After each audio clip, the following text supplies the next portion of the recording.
otros. También vimos en el versículo, entrando ahí en el versículo 5, que no es avaro, y es alguien que no retiene lo que Dios le ha dado. Escúchame, hermanos, Dios le puede dar mucho, y yo doy gracias a Dios, y yo oro. Suena una oración extraña, lo hacemos con mi esposa: Señor, agrega personas que te amen y tengan dinero.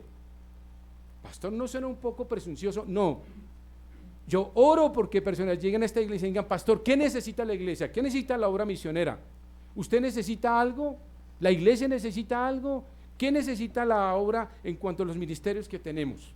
Yo oro para que hombres y mujeres que tengan, que Dios les haya bendecido, esa bendición llegue a donde tiene que llegar, a la palabra de Dios, para que otros la reciban. Yo siempre he dicho, la iglesia, mi pretensión en la iglesia no es guardar dinero, en absoluto. Es invertir todo lo que llegue a la obra de Dios. Si Dios le ha dado, póngase un poquito en su mente y decir: bueno, Señor, ¿qué quieres que yo haga? Y el Señor le va a decir: ¿sabes qué quieres que haga con ese dinero que te di? Haz tesoros en el cielo. ¿Los ha hecho? Hágase esa pregunta: ¿ha hecho tesoros en el cielo? ¿O solamente acá? Recuerde, el terremoto, todo se puede perder en un segundo. Todas sus inversiones de finca raíz y todo se puede ir al traste, y el seguro no paga, ¿no? Hay cosas que si no están hipotecadas no están bajo un seguro especial, el resto se perdió. Entonces la pregunta es: ¿y qué hacemos?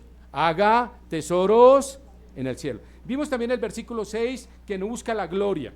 Es un siervo que no busca el aplauso ni que sea enaltecido, pero que sí sea imitado. Eso sí, yo quiero que los siervos y todos los puedan imitar. Dábamos el ejemplo de César, ojalá alguien imite a César, subir, bajar, arriba, y hagamos ese ejemplo. También buscamos en el versículo 6 que no sean una carga en la iglesia. El verdadero siervo modelo no es una carga ni emocional, ni en su carácter, ni tampoco económica. ¿Por qué? Porque es un siervo que dice: ¿qué necesita la iglesia? Yo tengo esto en mi poder, pastor, necesitamos esto o aquello. Yo, por las gracias de Dios, hicimos un anuncio del televisor. Yo dije: pastor, usted es un hombre de poca fe. Yo dije: sí. Yo dije: necesitamos 2 televisores. Yo dije: no, esos televisores grandes, esos son caros. Oremos y de aquí a diciembre pedaleemos. Miremos a ver qué podemos hacer. Vamos a empezar a ahorrar un poquito de la iglesia. Y yo dije: vamos a hacer un primer esfuerzo y luego esperaremos 3 meses a ver si ahorramos. ¿Y sabe qué pasó? Alguien dijo: no, pastor, yo dono el otro televisor. Ya llega la otra semana. Se convierte en un procesador de soluciones de la iglesia, y no en una carga en lo emocional ni en su carácter. Al contrario, es alguien apacible, amable, manso. Es alguien que se deja querer, que produce afecto. También vimos en el versículo 7 que es alguien tierno, y vimos también que esa ternura tiene que ver con nodriza. Hace un ejemplo Pablo dice que tenemos que ser todos como nodriza, es decir, que ama los hijos ajenos como si fueran los propios. De tal manera que ahí dice Pablo: muy bien, tenemos que hacer de esa manera tiernos. Y vimos un versículo en 2 Corintios 10:1, cómo Pablo describe que Cristo fue ¿qué? Tierno. La ternura de esta iglesia tiene que enamorar a toda persona que llegue por esa puerta o por esta puerta. Nuestra amabilidad, ese don de gentes que tenemos a través de Cristo. Y damos un ejemplo: las ovejas no se muerden entre sí. Las ovejas nunca muerden, pero a veces aquí hay ovejas que se muerden. No somos nada tiernos. También el versículo 8 vimos que el siervo muestra afecto. Es un siervo que muestra amor, muestra ternura, muestra todo lo que dice Primera de Juan, que ese amor del creyente tiene que ser en acción, que tenemos que amar al hermano. Y si no amamos al hermano, dice Juan algo muy interesante, dice: yo soy salvo, yo amo a Cristo, pero dice: pero si no amas a tu hermano estás en tinieblas. Significa que no eres salvo. Suena difícil, pero Juan lo expone de esa manera. Dice: no, yo amo al Señor, sí, pero recuerde cuál es el Señor, su mandamiento. Os doy un nuevo mandamiento. ¿Cuál es? Que os améis los unos a los otros como yo os he amado. Y el Señor dice: ese es el nuevo mandamiento que yo les doy. Y dice el Señor: si me amáis, si verdaderamente eres creyente y salvo, ¿qué dice? Guardad mis mandamientos. Entonces, cuando yo digo que amo al hermano, que amo a Dios, pero no amo al hermano, no funciona de esa manera. Tenemos que mostrar el amor de una forma de acción y de estilo de vida. También vimos aquí Y dije mi última frase, que muchas veces nosotros somos muy santos, pero muy desagradables. Sabemos Biblia, estudiamos teología, venimos a la escuela dominical, se nos ve un carácter de santidad, pero somos ¿qué? Muy desagradables. Nos saludamos, no prestamos la cara, no apoyamos, como entramos salimos rápidamente. Y resulta que Pablo dice algo muy interesante: el mucho conocimiento ¿qué? Envanece, pero el amor ¿qué? No son palabras mías. Y de esa manera nosotros tenemos que ver cómo tenemos que mostrar ese amor en nuestra iglesia. Una de las cosas que Dios le reclamó a la iglesia en Apocalipsis, ¿cuál fue? ¿Se recuerdan a la iglesia de Éfeso? Dice, has hecho todo muy bien, cantas bien, tienes la canasta de amor, ok, perfecto, pero has dejado ¿qué? Tu primer amor. Y ese amor tiene que ver con esa pasión y esa entrega absoluta en la persona de Cristo. Cuando yo amo a Cristo, para mí es fácil amar al hermano, y hasta el hermano más difícil de la iglesia. No se miren, tranquilos, no. Algunos empezaron como un radar. Y eso me permite que el amor de Cristo, dice Pablo, que su amor ha sido derramado en nuestros corazones a través del Espíritu Santo hasta que sobreabunda. Significa que sobra tanto que puedo dar a tantos el amor de Cristo. Pastor, pero es que yo nací así, a mí me criaron así, con cara de palo. Yo soy así, ese es mi carácter, y yo no puedo, yo no saludo, y yo no quiero pasar por odioso, pero yo soy así. No. Eras así, ahora eres ¿qué? Una nueva persona en Cristo. Y Cristo no tiene cara de palo, Cristo tiene una cara de ¿qué? De ternura, amor, afecto, es una nodriza. Dice que nos cubre con sus alas y nos guarda de esa manera. Entonces, Pablo nos entra al capítulo 9, al versículo 9. Entremos al versículo 9, muy interesante, ya hasta ahí vimos rápidamente un pequeño resumen para los que no estaban con nosotros. Pero definitivamente yo siempre he dicho que la teología es muy buena, pero más que teólogos necesito más nodrizas en la iglesia. Personas que amen con el corazón de Cristo. Y de esa manera, no digo que la teología es mala, es buena, hay que estudiarlo por supuesto, pero es el amor el motor que Cristo nos dio. Es por su amor que fue a la cruz, es por su amor que nos buscó, es su amor el que nos llevó a eso. Ahora, ¿cuál es el otro ejemplo modelo? Versículo 9, entremos ahí. Versículo 9 dice, porque os acordáis, hermanos, de nuestro trabajo, fatiga, y cómo trabajamos de noche y de día para no ser gravosos a ninguno de vosotros, y os predicamos el evangelio de Dios. Pablo está diciendo que el siervo modelo, ¿qué tiene que hacer? Trabajar. Un siervo modelo no puede estar con una actitud de pereza y de apatía en su vida personal. Pablo está diciendo que tiene que trabajar, y un verdadero siervo trabaja por su casa, trabaja también igualmente por sí mismo y por el ministerio. Un verdadero siervo tiene que trabajar. Ahora, una cosa es diferente. Pablo dice, el que no trabaje, que no coma. Ok, pero y usted me dirá, pero bueno, si alguien está enfermo, eso hay que mirarlo con esas excepciones. Pero otra cosa es que yo estoy bien, tengo el tiempo, pero no quiero. O todo trabajo que yo me presento no me gusta, no se acomoda a mi perfil. ¿Y cuál es su perfil? Gerencia. ¿Cuál es su aspiración de sueldo? 22.500.000 pesos.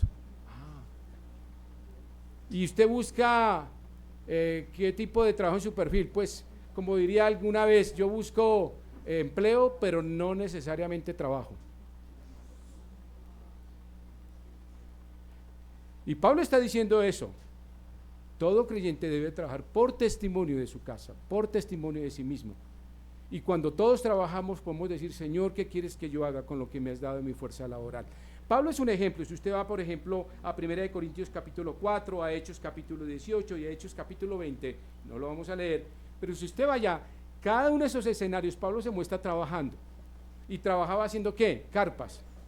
Y en uno de sus escenarios Pablo dice, mire, yo llego a esta iglesia y yo tengo el derecho de que ustedes me den una ofrenda porque soy apóstol, estoy predicando el evangelio, pero él dice, pero no quiero seros carga y quiero ser testimonio, y no digan que ustedes tuvieron que darme a mí algo para crear un problema, un conflicto, prefiero trabajar. Y Pablo dice, yo trabajo con mis manos, y al contrario, él dio una ofrenda para los hermanos de Jerusalén.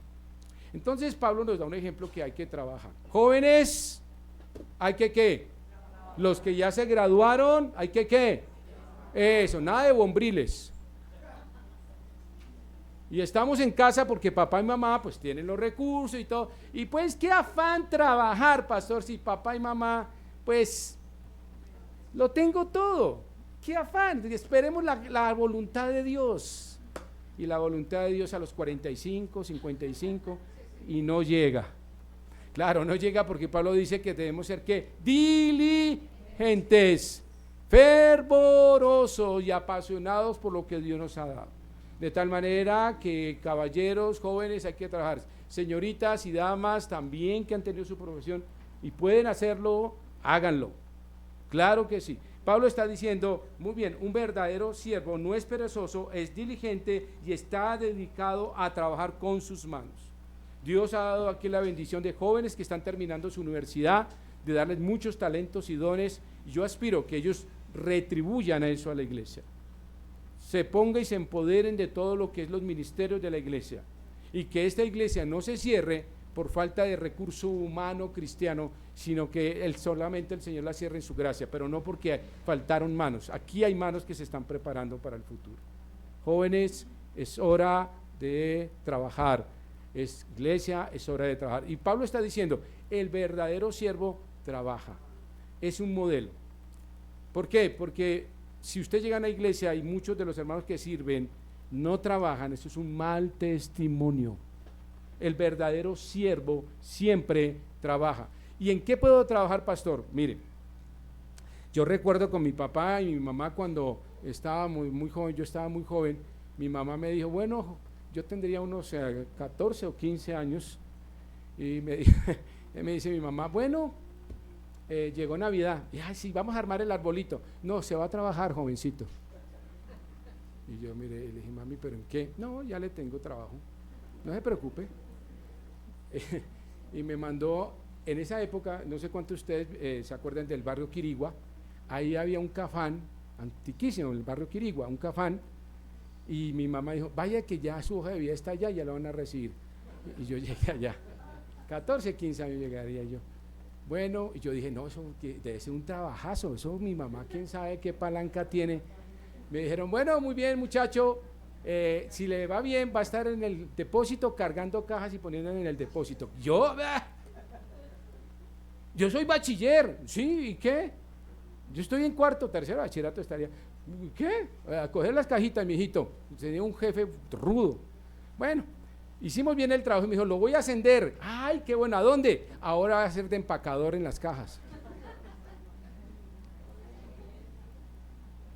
Pero al terminar ese año, me acuerdo perfectamente, yo fui con todo el orgullo y me entré a un almacén en el Quirigua que se llama Lec Lec. ¿Conocen Lec Lec? Todavía existe. Tendría 15 años. Mira, a los 15 años yo entro y digo, vengo a buscar blue jeans. Claro, yo con mi plata en el bolsillo. Solo. Y entré a ese almacén con orgullo, me compré un blue jean, una camiseta que decía Lec Lec. Llegué a casa con mi mamá y le dije, mami, mira lo que estoy estrenando. Y mi mami me dijo, mijo, hay que trabajar para tener esas cosas, que hay que ganarse las cosas con el sudor de la frente. De ahí en adelante, toda mi vida, en bachillerato y en la universidad en vacaciones, trabajé. Trabajos mixtos, trabajé en una pizzería, me iba muy bien porque, chévere. Trabajé como empacador, luego me pasaron al Cafán de la Floresta, y en esa época, entre comillas, en esa zona era la zona rica, era zona de personas pudientes, y me iba en lo que era propinas, chévere, me iba muy yo, con la amabilidad de un paisa, entonces ya. Luego trabajé cortando pasto, con un amigo nos compramos una maquinita y cortábamos pasto. Bueno, ¿qué quiere decir eso? El trabajo Siempre va a existir. ¿Qué tenemos que tener? Diligencia, propósito, idea. Y yo no estoy diciendo que dejen de estudiar, muchachos, pero estoy diciendo que combinen las dos cosas en su tiempo. Es muy importante. Pablo dijo, yo no quiero ser gravoso a nadie, ni a ustedes como familia que me reciben, ni a la iglesia misma. Debe ser nuestro carácter como un siervo verdadero. Miren el versículo 10. Dice así, vosotros sois testigos y Dios también de cuánta santa, justa e irreprensiblemente nos comportamos con vosotros, ¿qué? Los creyentes. Pablo está diciendo que la conducta de un creyente debe ser una conducta ejemplar. Un verdadero siervo tiene que ser ejemplo de vida, santa, justa e irreprensible. Y mira lo que dice el versículo claramente. Vuelva a leer conmigo. Vosotros sois testigos y Dios también de cuánta santa, justa e irreprensiblemente nos comportamos. Un creyente tiene que tener esas tres características: santa, justa e irreprensible. Santa significa separado para el Señor. Justa es alguien que hace lo correcto bajo la voluntad de Dios. E irreprensible es que nadie te coge en nada. Eso significa que el siervo tiene que cultivar eso en sus vidas. Un siervo no quiere decir, yo trabajo y mi carácter no importa, yo estoy sirviendo al Señor. Tu carácter importa como sirve. No puedes servir como quieras, cuando quieras y a la manera que quieras. Hay unas condiciones de carácter en tu vida.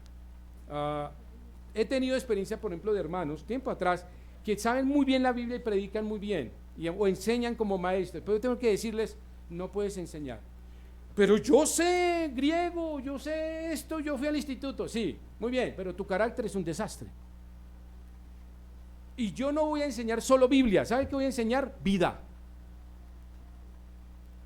Yo tengo que enseñar vida porque el que enseña tiene que entender y comprender que lo que está escrito acá ya lo está viviendo, no lo va a vivir, ya lo está viviendo. Si no, no habría ninguna autoridad de transmisión de mensajes si no hay autoridad en lo que Dios ha puesto en mi vida. Ahora, Dios bendice su palabra, pero tiene que usar santidad en estas manos y en mi boca. De tal manera que Pablo está diciendo claramente aquí, el que sirve tiene que tener carácter y conducta. Tiempo atrás tuve una situación muy incómoda, no acá, tiempo atrás, mucho atrás, con un hermano que sabía habilito de eso, y le dije, mira, no puedes enseñar, lo siento. Pastor, ¿por qué? Porque tú maltratas a tu esposa. Pastor, ¿y eso qué tiene que ver si yo voy a enseñar? espera, un momento. ¿Con qué autoridad vienes a enseñar que debes amar a tu hermano si tú a tu esposa la maltratas, la humillas, la utilizas? Simplemente no puedes. Y este hombre peleó conmigo fuertemente diciendo, pero es que yo sé Biblia, es que yo en el instituto y que... Le dije, lo siento, no puedes. Soy el pastor y tengo que cuidar a mis ovejas, pero para mí lo más importante no es lo que sabes, sino lo que vives. Puedes tener el top 10 de tener títulos, pero si tu carácter es un desastre y eres un machista, un duro, un recio, alguien que maltrata psicológicamente a tu esposa, no lo puedes hacer. Y este hombre no lo entendió. ¿Y sabe qué hizo? Se fue. Y voy con tristeza a decirlo, se fue. Ahora, Pablo está diciendo, tenemos que tener un ejemplo de conducta. El siervo que se para aquí al frente. Ahora, algunos me dicen que yo soy muy celoso con el púlpito. Sí, soy muy sigiloso. Yo soy muy, no por envidia, ay, al pastor le van a quitar el puesto. No, en absoluto. Pero sí quiero que quien esté aquí esté con una conducta santa, como dice Pablo, justa e irreprensible. A veces algunas damas se acercan y me dicen, pastores, ¿qué pasa esto en mi vida? Y si no se arregla, yo le digo al que esté al frente, mira, no, primero arregla casa, organiza la casa y luego acá. Pablo es muy claro y la Escritura dice, ¿quién podrá gobernar la casa del Señor si no gobierna bien qué? Su casa. Y aún más, yo voy un poquito más, ¿quién podrá predicar o enseñar si no tiene bajo dominio propio su carácter? Es alguien malhumorado, es alguien tosco, es alguien torpe en el sentido de pedir las cosas, es alguien que hiere, es alguien que patea las puertas de la casa. Pero el domingo sale con la Biblia grande debajo del brazo. No funciona. Pablo está diciendo, el verdadero siervo tiene que tener una conducta santa, justa e irreprensible. Y yo le digo a todos mis consiervos y hermanos que están sirviendo, si no está así su vida, dé un paso al costado y arregle primero cuentas con el Señor, porque lo que está haciendo no sirve de nada, ¿me entiende? No sirve de nada, eso es vacío, eso es enseñar cosas simplemente académicas, pero aquí nos enseña el Señor y nos pide que seamos ejemplo de vida en conducta. Cuando Pablo le escribe a Timoteo ahí en primera de Timoteo 4:12, ¿recuerdan? Pablo le escribe a Timoteo y le dice, Pablo le dice que nadie tenga en qué, en poco, sino que sea qué, ejemplo, y le deja qué, ejemplo de qué, conducta, fe, amor, me falta una, pero Pablo le está diciendo, antes de cualquier cosa, Timoteo, sé ejemplo. Si no hay ejemplo en tu vida, no puedes asumir un rol de servicio, porque es un servicio con manos no santas y corazón puro. Recuerdan muchas veces cuando algunos servían en el templo y tenían manos, presentaban fuego extraño o no vivían en santidad, ¿qué pasaba? Se morían, porque no había santidad en su servicio, no había conducta y carácter. Aún más, el sumo sacerdote entraba una vez al año, ¿recuerdan? Y le amarraban un lacito acá, y el hombre se entraba con unas campanitas y al lugar santísimo para hacer la expiación anual, y resulta que si el hombre tenía pecados ocultos, ahora voy a decir algo, no hay pecado oculto, sino que David lo menciona así para llamarnos la atención que usted sí lo sabe, pero no lo ha confesado, y usted lo tiene bien guardadito. No confunda pecado oculto al pecado que se me olvidó, yo no me acuerdo si es pecado, no, eso no tiene nada que ver. Pecado oculto es que usted sabe qué es y no lo ha confesado y lo tiene ahí ¿qué? Bien guardadito. Y resulta que cuando entraba el sacerdote y el hombre estaba en pecado y no tenía una conducta para su servicio santa, justa e irreprensible, ¿qué pasaba? Se moría. Y no sonaban las campanitas. ¿Y sabe qué hacían los sacerdotes de afuera? Cogían la correa y sacaban al muertico. Y, ay, hermano, se nos murió. La ira de Dios. Mire, el Antiguo Testamento Dios es muy severo. No ha dejado de serlo. Ahora, por la gracia de Dios, ahora no morimos de esa manera, porque tenemos la gracia del Señor y tenemos otra condición por el amor de Cristo. Pero hermano, no lo sorprende a que un día la muerte le pueda sorprender. ¿Recuerdan la iglesia de Corinto? La iglesia de Corinto tenía graves pecados y dice, ¿y algunos qué? Duermen. ¿Qué significa? Que Dios les quitó la vida para evitar que su conducta pecaminosa, ruidosa, de borracheras, se emborrachaban en la Santa Cena, de gula, de orgullo, siguieran haciendo daño a la iglesia, y ¿qué sabe? Morían. Pastor, ¿eso puede suceder en nuestra iglesia? Sí, porque es un ejemplo del Nuevo Testamento. ¿Recuerdan otra escena? ¿Recuerdan cuando esta pareja que vendió la herencia y se la llevaron a Pedro? Ananías y Zafira. Gracias. Ya la edad. Ananías y Zafira. Y dice la escena que trajeron una mentira, ¿no? Cada uno se puso de acuerdo, vendámosela en esto, pero mentira, declaremos otra cosa, y ahí vino el cuento. Y les dice Pedro, ¿por qué han mentido? ¿A quién? A Dios, al Espíritu Santo. ¿Y qué pasó? Se murieron los dos. ¿Perdieron la salvación? No, muy seguramente eran salvos, pero hicieron una conducta reprochable de mentira, y su conducta no fue ni santa, ni justa, ni reprensible. Hermanos, y Dios les quitó ¿qué? La vida. Y dice que entró gran temor a la gente diciendo, oiga, el Dios que tenemos es serio. Yo no puedo andar en mi vida como yo quiera, en la condición que yo quiera o como yo quiera en ese sentido. La vida del creyente tiene que ser una vida de ejemplo, y más a todo que al que sirve. Recordemos, todos somos ¿qué? Siervos. ¿Por qué lo digo? Porque cuando Cristo venga por su iglesia, puede ser hoy mismo. Dice Primera de Pedro que en breve viene. ¿Puede ser hoy mismo? Sí. Y cuando Él venga, llegaremos al tribunal de Cristo, y todos los creyentes seremos juzgados como siervos. No solo los que nos sirven el tintico, los maestros, Luis que cuida los... No, todos seremos juzgados como siervos, porque ese es el juicio que tenemos, no para salvación y condenación, sino para saber de nuestras obras la calidad, la fidelidad, la transparencia, la consagración de nuestras obras en esta vida para la gloria de Dios. Y estaremos frente a ese tribunal. Vuelvo y repito, todos somos siervos, no se saque de eso. No, pastor, yo vengo y simplemente veo que los siervos son... No, todos. Y su conducta tiene que ser, como dice Pablo, santa, justa e irreprensible.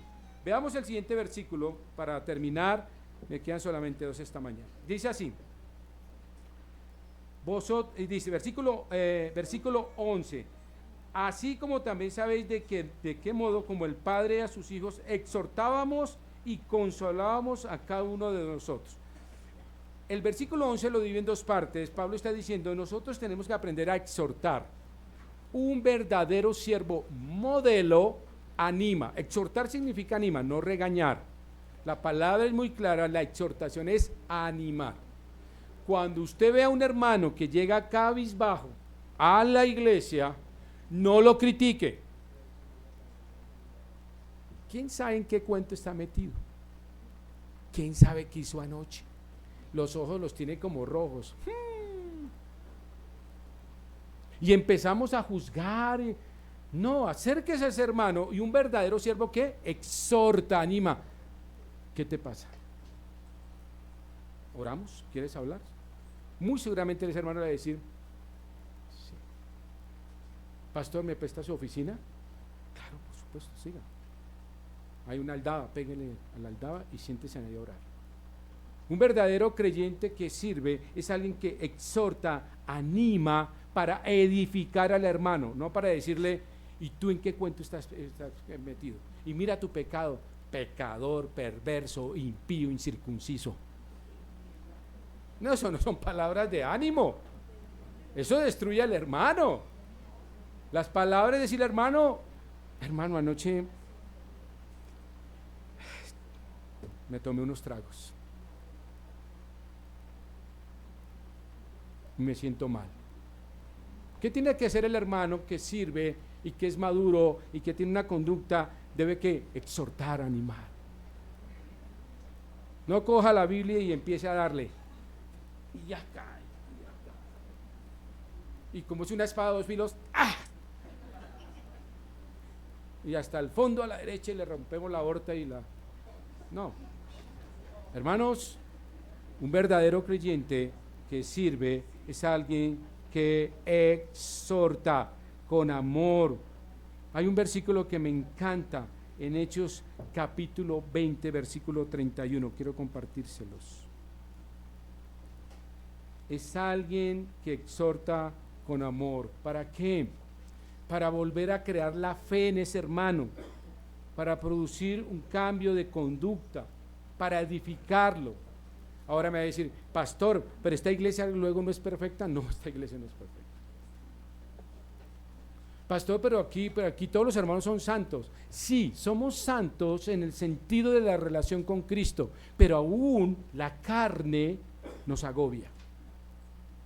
Y si usted viene a buscar una iglesia perfecta, no puede encontrarla.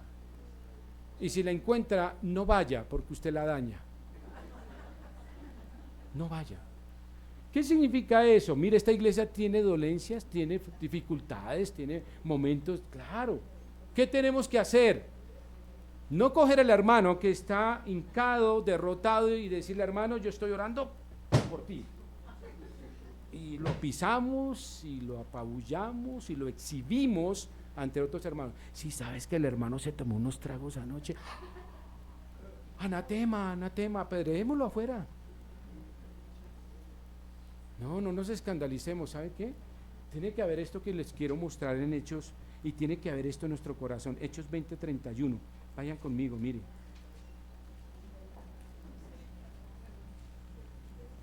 Mire lo que dice. Me pasé. Pablo está escribiendo acá. Bueno, Pablo no. Lucas 20:31. Mire, dice acá. Por tanto, velad. Pablo está aquí hablando a los ancianos de Éfeso. Aquí está en la iglesia de Éfeso y está hablando a los ancianos. Pero mire lo que dice Pablo. Por tanto, velad, acordaos que por 3 años, sí, 3 años, de noche y de día, no he cesado de amonestar. Ahí la palabra es alentar, no regañar. Hay otros sitios donde la Biblia el sinónimo del griego sí es amonestar, es corregirlo, ¿sí? Decirle, hermano, no es el camino.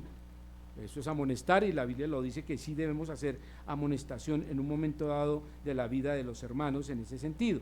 Y que debemos de esta manera actuar y amonestar a los hermanos. Pero Pablo dice acá, no he dejado de alentar, ¿cómo dice? Voy a leerlo en la versión Pastor Mauricio.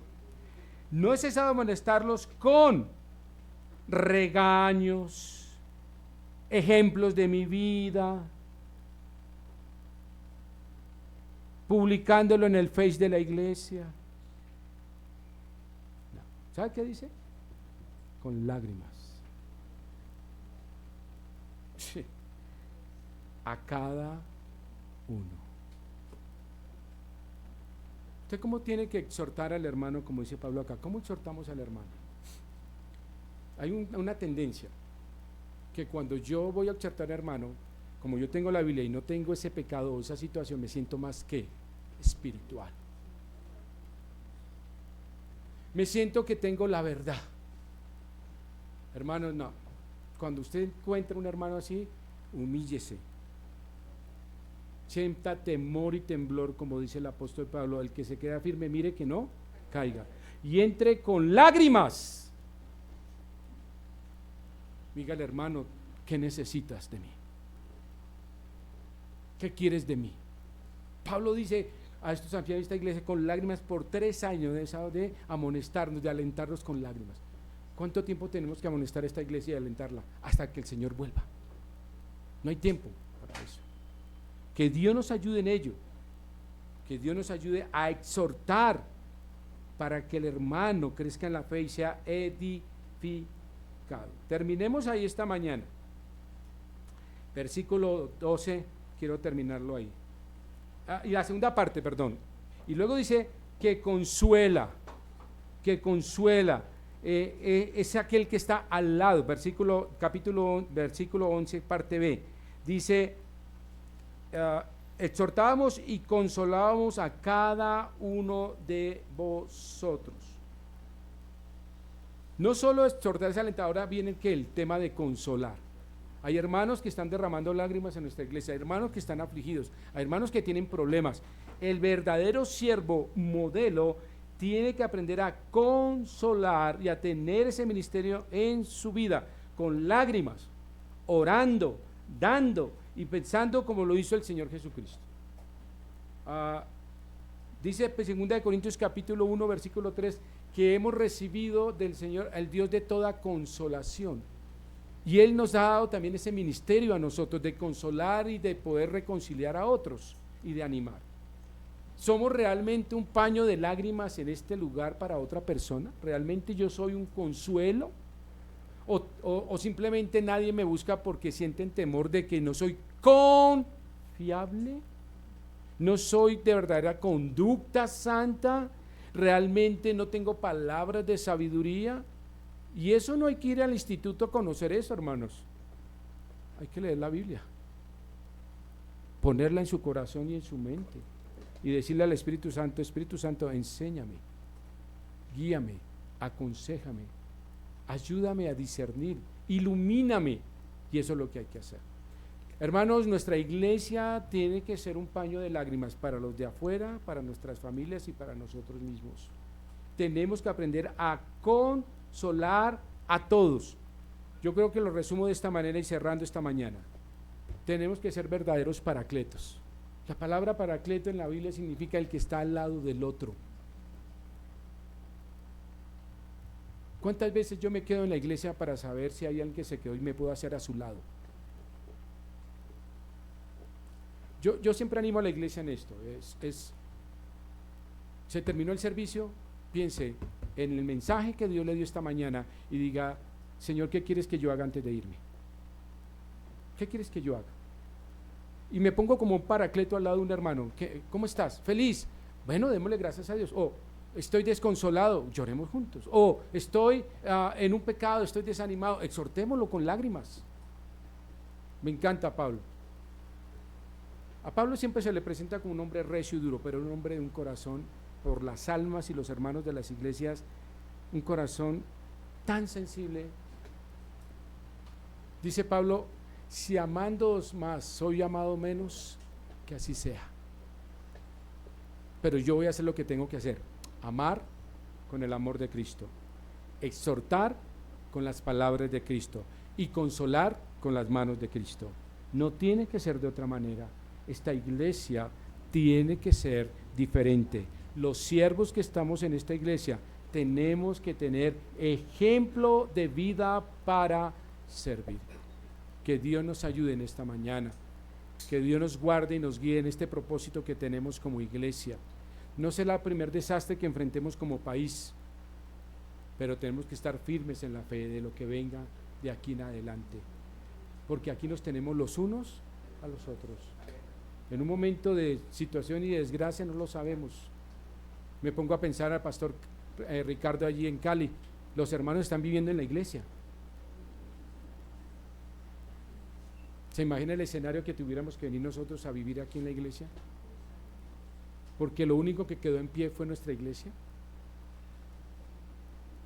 Es interesante, allá en Cali se acabaron todos los apartamentos de los hermanos y de pastor Carlos. La iglesia no le pasó nada. La iglesia no le pasó absolutamente nada. Pastor, ¿qué le pasó a la iglesia? Nada.